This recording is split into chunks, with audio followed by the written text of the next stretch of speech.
Hello friends, welcome to Creative Medicine.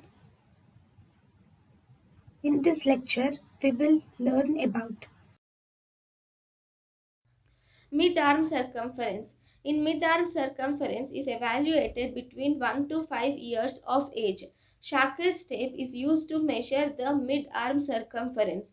Arnold's classification is the only classification of malnutrition based on mid-arm circumference. Normal mid-arm circumference is more than 13.5 centimeters, and in severe malnutrition, mid-arm circumference is less than 11.5 centimeters, or previously it is less than 12.5 centimeters. Severe thank you and thank you for watching.